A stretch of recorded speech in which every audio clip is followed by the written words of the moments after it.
आज से लगभग 1 साल पहले मैंने अपने मम्मी-पापा से बहस करके, मम्मी को ये बोल के कि आप जानते ही क्या हो जिम के बारे पे, मैंने बहस करके उनसे जिम जाने के पैसे भी ले लिए और जिम जाने भी लगा। प्रॉब्लम यहाँ नहीं थी।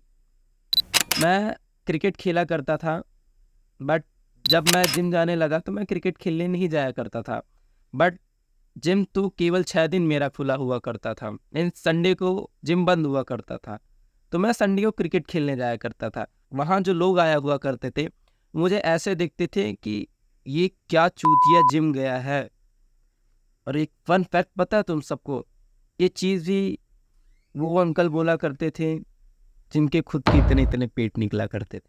लिटरली उनसे बैठते नहीं आता था, उनसे दौड़ते नहीं आता था। उनको वॉशरूम जाने पे प्रॉब्लम होती थी। जो देसी संडास होता है उनको उसमें बैठने पे प्रॉब्लम होती होगी, और वो मुझे बोल रहे थे कि क्या जाएगा। वेयर एज अब उनके लड़के मुझसे एडवाइस लेते हैं कि भैया मैं क्या करूं,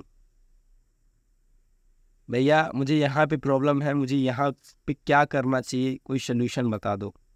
वो अंकल बोला करते थे जो अपने बच्चों को बॉर्नविटा पिलाया करते थे और सोचा करते थे मेरा बेटा यहाँ से यहाँ पहुँच जाएगा, मतलब उसकी हाइट बढ़ जाएगी, वो मेरा बेटा काफ़ी होशियार हो जाएगा, समझदार हो जाएगा। जो प्रोटीन को जहर माना करते थे, बच्चों को अंडे नहीं खिलाते थे, बॉर्नविटा खिला दिया करते थे, कुकीज़ खिला दिया करते थे, और दुकान पे जाके इतना बड़ा सा कुरकुरे का पैकेट दिला दिया करते थे और सोचते थे मेरा बेटा खाएगा और खुश हो जाएगा। So let me tell you the अगली side of gym. Don't be addicted to gym. My friends, तुम जिम जा रहे हो उससे मुझे कोई प्रॉब्लम नहीं है, ना तुम्हारे मम्मी पापा को होगी। बट अगर तुम जिम जाने के बाद तुम खाना खा के सो रहे हो, अपनी 10 घंटे की नींद पूरी कर रहे हो, और जिम जा रहे हो 2 घंटे, और 2 घंटे अपने डाइट को दे रहे हो, और पूरा पूरा दिन उसी के बारे पे सोच रहे हो, तुम अपने एकेडमिक परफॉर्मेंस पे ध्यान नहीं दे पाओगे। तुम्हारी पढ़ाई कहाँ गई? जिस चीज़ के लिए तुम्हारे मम्मी पापा तुम्हें फोर्स कर रहे हैं, तुम तो उसको निगलेक्ट ही कर रहे हो। और मे भी चांस हो कि तुम क्रिएटर हो उस फील्ड पे, देन इट्स ओके, जो कि तुम होगे नहीं। सो तुमको एडिक्टिव नहीं बनना है, बस तुमको उस पाथ को फॉलो करना है और खुद का बेटर वर्जन बनना है जिम का यूज़ करके, ना कि उससे एडिक्ट होके तुमको उसी चीज़ पे फंस जाना है और एक जिम रैट बन के बैठना है।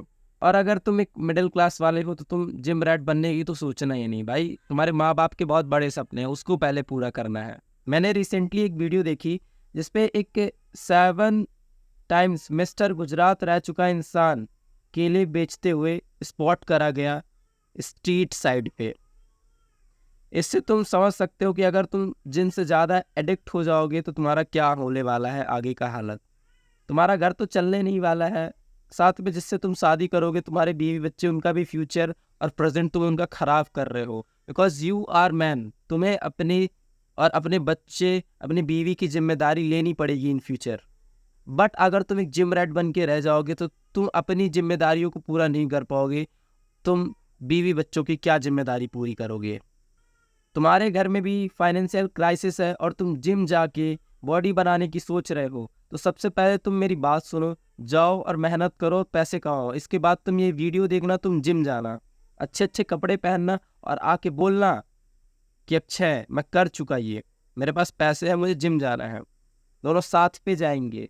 जिम जाने से पहले जो इंडियन पेरेंट्स होते हैं वो बेसिकली 2 से 3 चीज़ बोलते हैं कि जिम जाने से तुम्हारी हाइट रुक जाएगी, प्रोटीन जहर है, तुम्हारे बाल झड़ जाएंगे।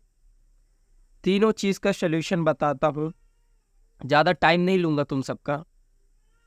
ये 3 की तीनों बातें ही झूठी है, तभी ध्यान से उन्होंने स्टडी ही नहीं की। Let me tell you an incident. अब बात चल ही रही तो मैं थोड़ी और बातें बताता हूँ। रिसेंटली एक न्यूज़ काफ़ी वायरल हो रही है कि इंडिया पे जो 70% ऑफ प्रोटीन पाउडर्स है वो फेक है, मीन्स ओरिजिनल नहीं है। लैब टेस्टिंग में उनको निकाल दिया है कि ये अच्छे नहीं हैं। बट पता है इस बात को कैसे 70% प्रूफ किया गया? 70% ऑफ 36 प्रोटीन पाउडर्स, मीन्स कि जो 36 ब्रांड्स को लिया गया था उनका 70% जो था वो लैब टेस्ट पे निगलेक्ट किया गया है। और इसको ऐसे बढ़ा चढ़ा के दिखाया जा रहा था कि 70% टोटल जितने भी इंडिया में है उसका 70%, नहीं 36 ब्रांड्स का 70%।